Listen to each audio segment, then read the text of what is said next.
Okay, and if you don't turn the car, you're going over the cliff. All right. So, so the point is that you have to raise their expectation of price. Now, we can't change 945. That's the price of the set. But can we change what they think the set should cost? Yeah. Yes. Okay. And you have to raise their expectation of price.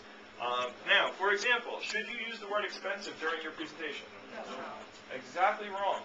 Okay, this is what all new reps think. Okay, you have to say the word expensive during your presentation. You have to say it a lot. All right. I just said it when I handed Judy my knife. Okay, I said please be careful because this steel is really expensive. All right.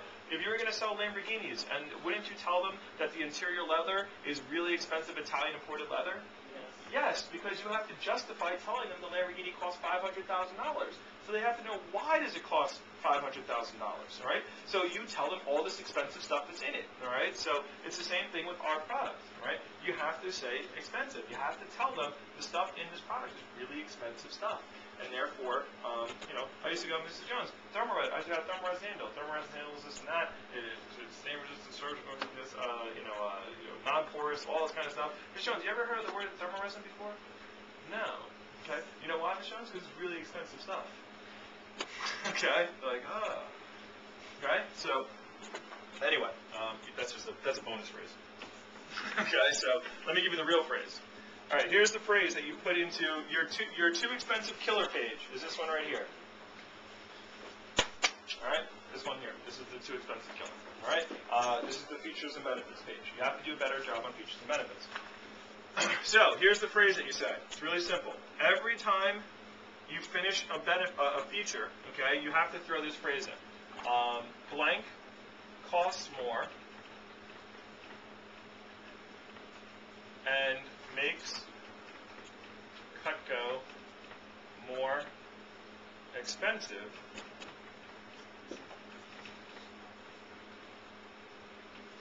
but it's worth it because ... So blank costs more and it makes Cutco more expensive, but it's worth it because whatever your reason. So, let me do the first couple of features. First thing, you hand them the knife, okay, and you say, Mrs. Jones, Ms. Jones, this is the comfortable grip, okay? It's called the Universal Wedge Lock Grip. It sets over 700 pairs of hands. It's more comfortable. It's designed for people with right hands, left hands, big hands, small hands, and prevents slipping and all that kind of stuff. Now, Mrs. Jones, now obviously having a patented grip on our handle, it makes our products cost more. You've probably never seen this grip on any other handle. It's unique to our product. But it's worth it because of the fact that your hand's not going to slide underneath the bottom. And if I can save you one trip to the hospital, it makes my job, worth it. Okay? And you probably pay a lot more money for that. So that's why we do that with the grip. Right? Next one, thermoresin. Thermoresin, this and that, bowling balls and football helmets, and all the stuff you say about thermoresin. Okay? You get to the end, you go, now, Ms. Jones, now obviously thermoresin costs more and it makes our product more expensive, but it's worth it because the fact it's not going to absorb stuff. You're not going to get bacteria. You're not going to get sick from the knife. It's not going to slip in your hand. And it's a lot better material to use. Okay, we have full tang. Ms. Jones, full tang. We have full tang nickel silver rivets. Okay, Ms. Jones, having a full tang doubles the steel in the knife, puts more steel in the knife, and the nickel silver rivets, it costs a lot more. Those are expensive rivets, but it's worth it because of the fact that you don't have to worry about the knife falling apart. It's not going to snap on you and go flying. It's not going to start wobbling and shaking. If you have any shaky knives, it'll stop that from happening. So it's really worth it. Okay, so you're telling them this costs more, this costs more, that costs more, this costs more. All right, and they're like, oh, okay.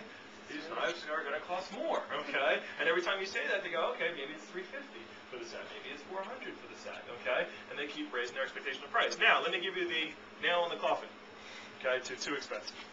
It's the steel. When you do the steel, okay? You say surgeons or doctors. You can spell surgeons. Surgeons pay over $20 a square inch for this type of steel. The knife in your hand is 7 inches long. So, Ms. Jones, surgeons pay over $20 a square inch for this type of steel. you have in your hand right now, it's about 7 inches long, just the blade. Give them a little word problem. What do? They go math. Okay, they go, wait, and they look at the knife again. Wow. Okay? That's fine. By the way, if you want to throw some extra stuff in there, I go, did you see why I told you not to drop it? Okay, that's what I did before. Alright, so now they're like, whoa, okay, these things are incredible. Alright, so that's how it goes. Now, let me explain to you a couple of things about this steel. If you look up surgical instruments, you can buy blades or surgical instruments. But most of the time, if you try to find good ones, like not disposable scalpels and stuff like that, disposable scalpels are cheap, okay, because they throw them out. That's disposable, okay? But the really good ones that doctors have that keep, you can't even find the real prices of them. You have to order them because they don't want to tell you the real prices, okay? You have to really search for them. Me and Natasha did a search for them the other day. But when you do find the good ones, okay, the good ones, they pay, a scalpel is what, 2 inches long, 3 inches long? That's it, okay? It's a little thing. They cost $80, $90, okay, for that thing. Almost $100 for a scalpel. Now, it's not the handle that costs that much money. The handle is just made out of stainless steel. It's that little bit of steel, okay? It costs $40, $50 for that type of steel, $70 for that kind of steel. So, now, understand, when doctors buy it, they buy it in little tiny scalpels, okay? When we buy it as a company, we buy it in big giant drones. And we do all the manufacturing, we do all the process of the steel ourselves. So it doesn't cost us $20, per inch to make or to put it in there because we do it all ourselves. And, we're buying it in big containers. But does that mean it's not worth $20 a square inch? No, and how are they buying it? In little things, okay? They're buying it just like a doctor would buy it, okay? So the point is, are they getting a good deal then? Yeah, okay, and you need to explain that. You don't want somebody doing surgery on you with, carbon steel, rust and stuff, and or knives are dull, and they're just like sawing back and forth. Okay, let me get through this person.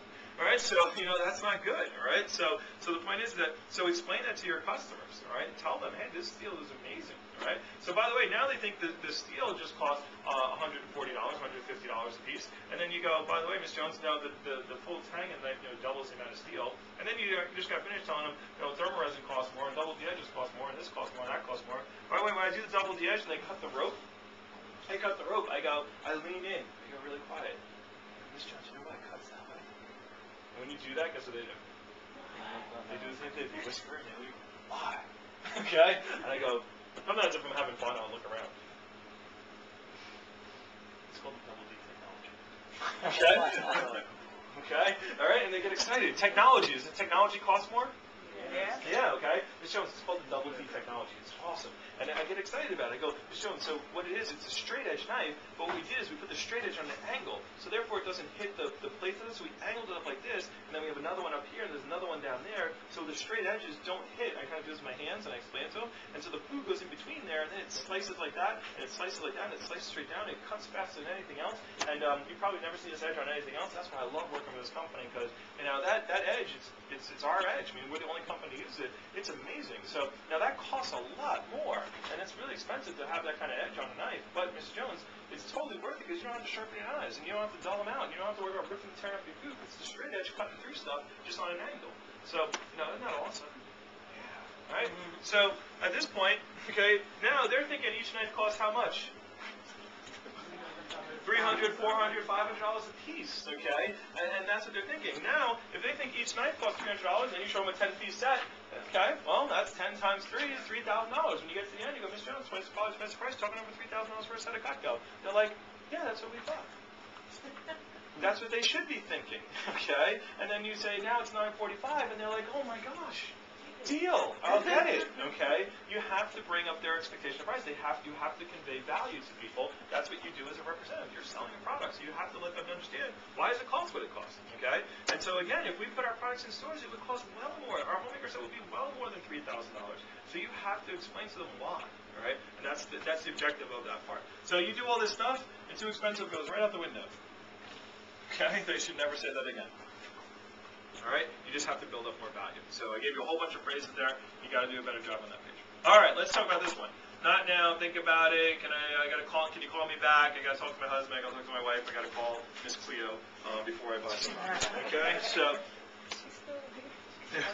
All right, so she's out of business.